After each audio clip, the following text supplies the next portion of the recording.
Good morning. Welcome back to Chaitanya online classes. Changing the way of learning. Okay?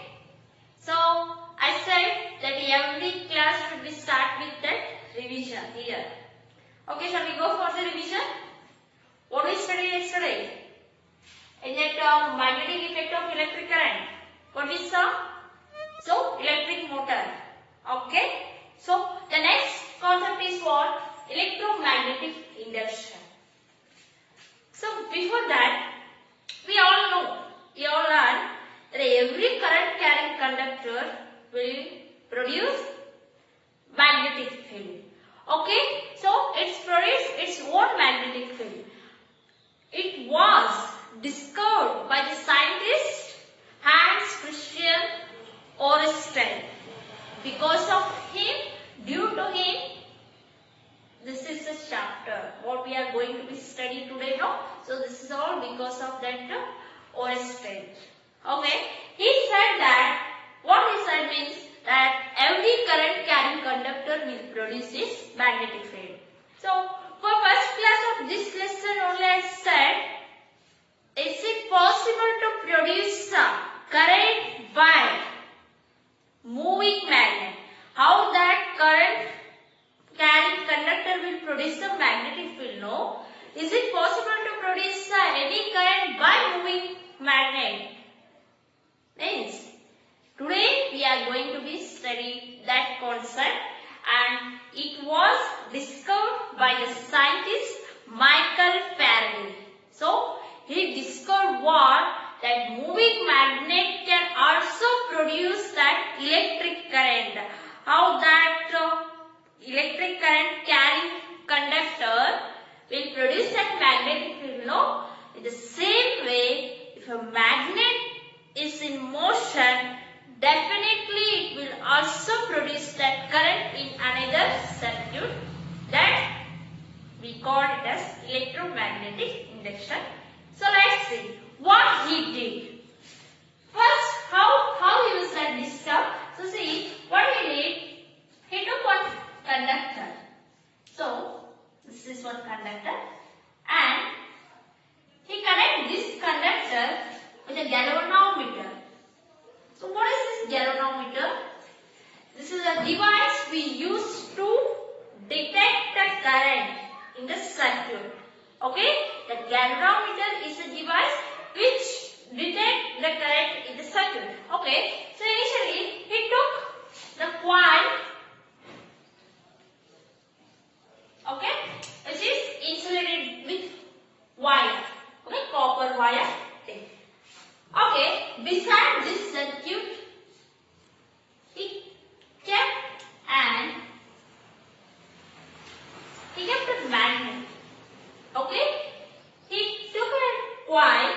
He connected this circuit to the galvanometer, and beside this circuit, he kept one magnet. Initially, what happened? I said this galvanometer shows that deflection. If current in the circuit, if we say any current flows through the circuit, then galvanometer shows you deflection. Either it moves left side or right side. Okay? So when he kept that magnet, it will not shows any deflection initially. Means there is no current in the circuit. What he did, he just moved this magnet towards this circuit. Slightly, he took that magnet towards left side. At that time, he observed that the galvanometer shows the deflection. It shows the deflection, and again it reaches to that zero. It shows that deflection, and again the needle of that galvanometer reaches to zero. He observed that, and he took away from the circuit that magnet. He took it away from this circuit. Again, that time also that galvanometer shows the deflection in opposite direction. Initially, he took this magnet towards this circuit. No, that time it shows the deflection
he called current as electromagnetic induction. That current will induce in the circuit due to a motion of magnet, that we call it as, that he called as electromagnetic induction. Got it? How that current was produced? Due to motion of that magnet. So what he did next, he changed that polarity of that magnet. Initially that north pole is towards that circuit. Okay, he changed that polarity of the magnet, means here it is yes, here it is yes pole right now. At that time, it shows that any deflection or not in that galvanometer. He observed that also when that south pole came towards to that circuit, the galvanometer also shows that deflection, but in opposite direction. When that north pole is towards that circuit, that time the galvanometer shows the deflection to a right side. When that south pole came near to that circuit, the galvanometer shows you that deflection in opposite direction, means towards left side. He concluded that due to motion of that magnet, there will be a production of current in the circuit. Okay, so that he called it as electromagnetic induction. And what Michael Faraday did, what that Oersted said, he said that moving magnet, that current carrying conductor will produce magnetic field. Here he said moving magnet will produce current field. So right now that Faraday, what he did, he combined together both magnetic Oersted experiment and Faraday's experiment. What's Oersted experiment? Every current carrying conductor will produce that magnetic field. So this is connected to the battery and T. Okay, and nearby that he combined what? Faraday's circuit also. They get right. Here it is galvanometer. Okay, here it is coil. This is coil A. It is coil B. So this coil A we call it as a primary coil. This is coil. Take this as A. This as B. This as A. This as B. It is primary. This is primary. This is secondary coil. He named this coil as primary coil and secondary coil. So here we have both are experiments, that what Faraday's gave and that what Oersted. Okay, here when the switch is on position, what happens? That current will flowing through the circuit. If current flowing through the circuit means, we know that definitely it produces some magnetic field. Okay, it produces some magnetic field. We know that. So in every wire, what we are having that in your home, that mobile chargers, laptop chargers, through what we can see, no. So all those circuits conducting that current will produce that magnetic field. Here, that what Oersted said. When that switch is on position, that current starts flowing through the circuit. Means that there will be a magnetic field.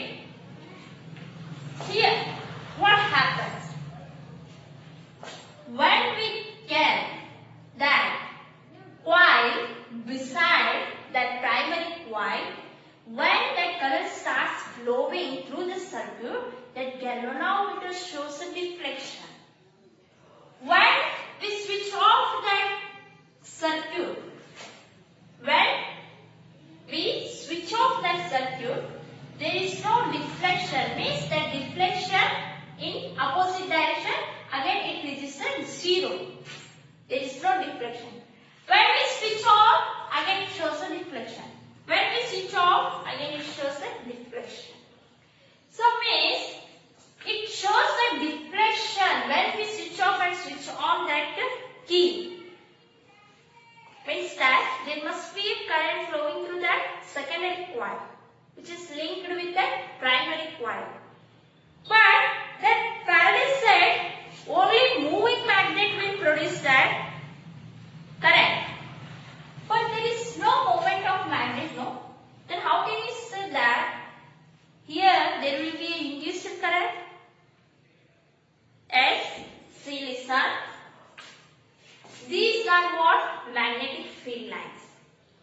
When we switch on, switch off the continuously. When we make that open circuit and closed circuit continuously, what will happen? There will be change in the magnetic field lines. When there is no current through the circuit, there is no magnetic field at all. When we switch on the circuit, there will be a magnetic field lines. Okay? So, this process is continuous. When switch off, switch on, switch off, switch on. So, what will happen here? There will be change in the magnetic field lines, no? There will be change in the magnetic field lines means that magnet is in motion. Same way that before what that Faraday said, no? He kept here N and S pole. Okay? When we bring that north pole towards the circuit means and away from the circuit means what? There will be a change in the magnetic field lines. Yes or no?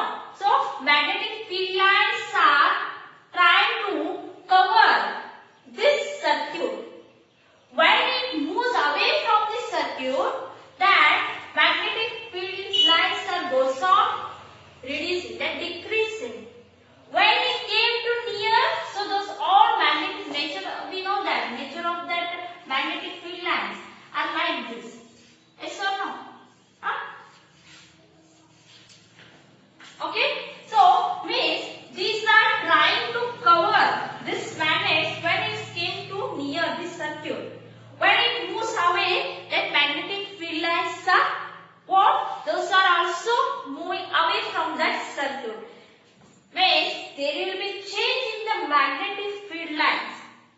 It is in motion means what is going on here? Change in the magnetic field lines.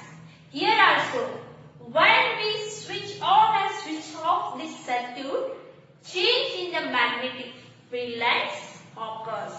So that change in the magnetic field also can produce that induced current.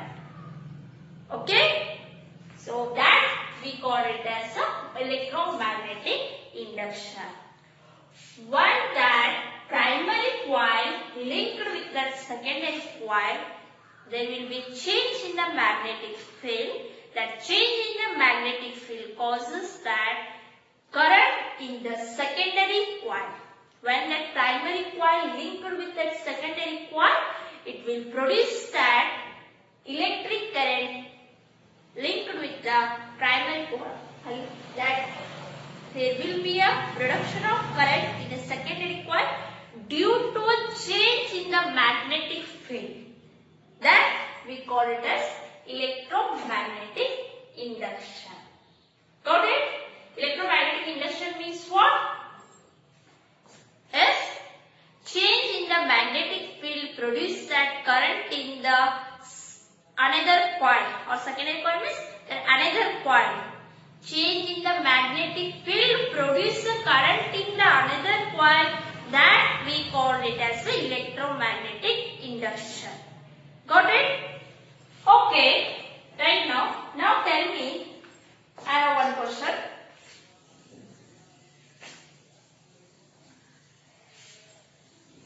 If current, that circuit is in closed position, so I will not going to be on and off that switch. Okay? Means is there any change secondary coil or not? Because there is no change in the magnetic field here. Okay? There is no change in the magnetic field means there is no production of that current in another coil. Is there any way to produce that induced current in another coil? Okay, see for that. I will replace this battery. I will replace this battery by power source. Power source. Power source means AC current. AC is nothing but it is alternative current. Alternative current means what? The change in the current with respect to time. There will be change of current with respect to time, that we call it as alternative current. If we connect that AC to this circuit, so AC is nothing but it is a change of current with respect to time. So automatically there is a change in that current with respect to time. When the current changes, that magnetic field lines also changes. Yes or no? The current carrying conductor only produces the magnetic field. The change in the magnetic field means change in the current means there will be change in the magnetic field lines also. So if there is a change in the magnetic field, is there means it can produce that current in the another coil. Okay, so how do you produce that current in another coil? Even though that switch is in on position, means what? If you replace that battery by AC source, so it is possible to produce that induced current in that secondary coil. Because AC means it is nothing but the change of current with respect to time. Means the change of magnetic field with respect to time also can produce that current in that another circuit. This is all about electromagnetic induction. So what Faraday said? Faraday said change in that magnetic field can also produce that current in another coil. That we call it as electromagnetic induction. So that electromagnetic, that induced current can be highest when there is a magnetic, that direction of magnetic field and the direction of conductor is perpendicular to each other. At that time, that current, induced current is highest in the circuit. So how do you find that induced current will be a highest? Means we are having one rule that we call it as the Fleming's right hand rule. So what that Fleming's right hand rule said? So stretch your three fingers, that four fingers and middle finger and that thumb. Those are visually perpendicular to each other. This thumb will gives you that motion of the conductor, and this forefinger will gives you the direction of magnetic field, and this middle finger gives you that direction of current. So why do we use that Fleming's right hand rule? To find the current, the highest current in that circuit. So by using what? Fleming's right hand rule. So what the Fleming's right hand rule said? That thumb will shows you that direction of force, and middle finger, that forefinger gives you the direction of magnetic field, and middle finger gives you that direction of current. Here we use the Fleming's left hand rule to find the direction of force, but here to find the induced current. In that circuit we use that Fleming's right hand rule. What it says, stretch your three fingers, so those are mutually perpendicular to each other. Thumb will gives you that motion of the conductor, and forefinger gives you the direction of magnetic field and middle finger gives you direction of current. So due to motion of that coil, either motion of a coil or motion of that magnet can produce that induced current in another coil. No? So this term will gives you the direction of motion of conductor. This will tell you that Fleming's right hand rule. Okay, so that magnetic field lines linked with that secondary coil produces that current in the secondary coil that we call it as electromagnetic induction. This is today all about that electromagnetic induction. I believe all you understand. So you should read, once you read and make a short note. It's better to understand. Okay, so you read until that next session and we meet you in that tomorrow with the next topic. It is very interesting. AC, alternating current or the generator.